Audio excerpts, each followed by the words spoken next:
All right. Hey, this is Pastor Reverend Guns, Second Calvary Baptist Church. Welcome to another episode of the Pastor's Study. We have been talking about Holy Week and the significance of the events that occurred on each of the days. Now, this is the day Thursday. And so this is the first day of unleavened bread when the Passover lamb was being sacrificed. His disciples said to him, "Where do you want us to go and to prepare for you to eat the Passover?" And that's Mark chapter 14, verse 12. I'll read verses 13 on down. And he sent two of his disciples and said to them, "Go into the city, and a man will meet you carrying a pitcher of water. Follow him.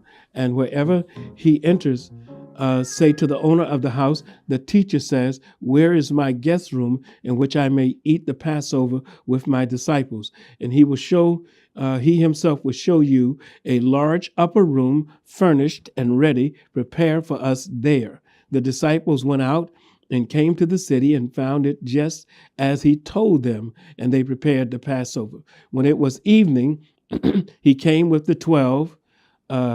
As they were reclining at the table and eating, Jesus said, "Truly, I say to you that one of you will betray me. One of you is eating with me." They began to be grieved and to say to him one by one, "Surely not I." And he said to them, "It is one of the 12, one who dips with me in the bowl. For the Son of Man is to go just as it is written of him. But woe to that man by whom the Son of Man is betrayed. It would have been good for him.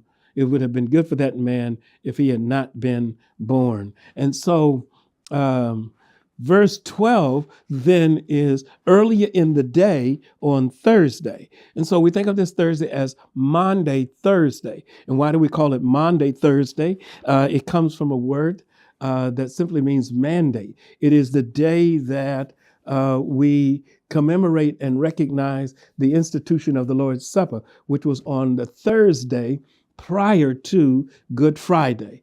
Remember, Jesus was crucified on Good Friday or Friday, the 15th of Nisan, which would have been the day of the Passover. And so Jesus sends two of his disciples into the city of Jerusalem, and he says to them, they're going to meet a man, follow them, and he will show you where to go. And Jesus gives them all of the identifying factors that they need to look for. He's going to be carrying a pitcher of water. Follow him. Now, this is an unusual thing because men didn't carry water. Women carried pitchers of water. And so Jesus tells them to look for an unusual sign, a man carrying a pitcher of water. Follow him. And he follows Jesus. They follow the man, and they say that the master has need of a room for the Passover. It is a large room where they will gather together and eat the Passover. Now, notice something in these other verses here. Verse 17, when it was evening, he came with the 12. And so this would have been about 6 o'clock in the evening. They had come together to eat the traditional Passover meal.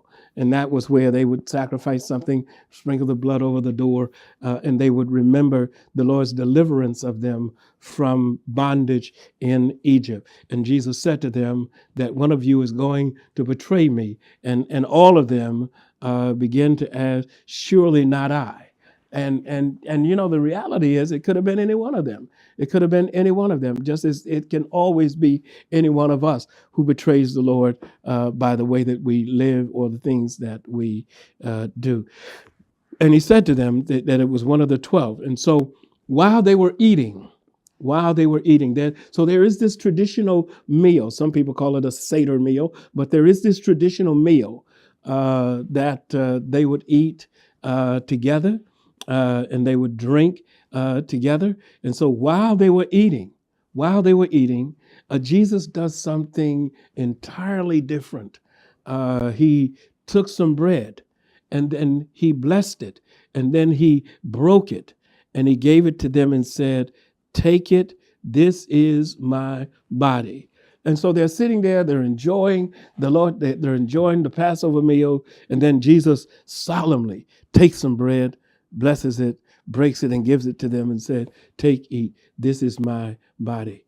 And and then afterwards, he took a cup and he said in verse 23, and when he had taken a cup and given thanks, he gave it to them, and they all drank from it. And he said to them, this is my blood of the covenant, which is poured out for many. Truly I say to you, I will never again drink of the fruit of the vine until the day when I drink it new in the kingdom of God. And so here, Jesus institutes the Lord's Supper, which for many Protestant denominations and the Roman Catholics and Anglicans and others all commemorate in some way the Lord's Supper. In our tradition, which is, we're Baptists, of course, we believe that the Lord's Supper is a repeatable reminder of the death, suffering, and resurrection of the Lord Jesus Christ, that the broken bread symbolizes his body, that the wine symbolizes his blood poured out on Calvary for us. And so it goes on, and Jesus then begins to talk about what's going to happen. And we are told that in verse 26 that they sang a hymn and then they went out into the Mount of Olives. So the Mount of Olives is a city that is adjacent to the city of Jerusalem. We'll show you a picture of that where you see the Mount of Olives and you see the city walls and you see and the Mount of Olives was also the place where the Garden of Gethsemane was. And so when they went to the Mount of Olives, they went to the Garden of Gethsemane, and the word Gethsemane means wine press. And so Gethsemane was a place where there were lots of olive trees and a wine press for making wine. And so as they were going along, Jesus said to them, "All of you are going to fall away. You're going to leave me." And Peter says that in verse 29, "Even though all may fall away, yet I will not." And Jesus said to him, "Truly I say to you, this very night, before a rooster crows twice, you yourself will deny me 3 times." But Peter kept on insisting, no, Lord, it's not going to be me. And so they go into Gethsemane. Verse 32 says they go into a place called Gethsemane. And he said to his disciples, "Wait here until I have prayed." And so Jesus goes and he prays, and he took with him Peter, James, and John, who are considered to be the inner circle of Jesus. And he tells them, let's see, verse 34 says, "And he said to them, my soul is deeply grieved to the point of death. Remain here and keep watch." So remain here and keep watch. And he went a little beyond them and fell to the ground and began to pray that if it were possible, the hour. And so he's praying. Jesus prays to the Father.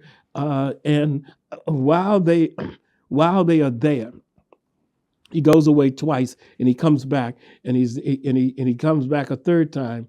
And he said to them, verse 41, Are you still sleeping and resting? It is enough, the hour has come. Behold, the Son of Man is being betrayed into the hands of sinners.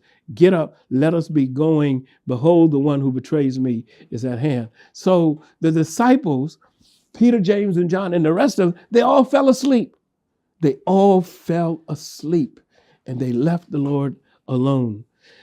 And so and then Peter, Judas comes up right after that, and he's accompanied by a crowd with swords and clubs, who were from the chief priests and the scribes and the elders, and he was betraying him, giving him a signal saying, "Whomever I kiss, he is the one. Seize him and lead him away under guard."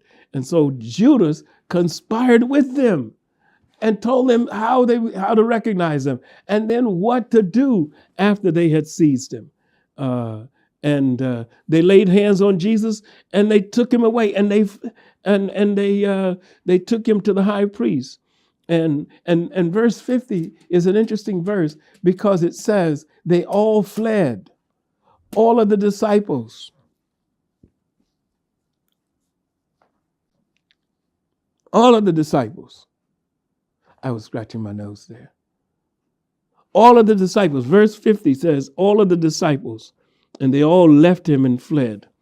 A young man was following him, wearing nothing but a linen sheet over his naked body, and they seized him, but he pulled free of the linen sheet and escaped. Now, some people think that this was John Mark. This verse talks about John Mark, who was the writer of the Gospel of Mark.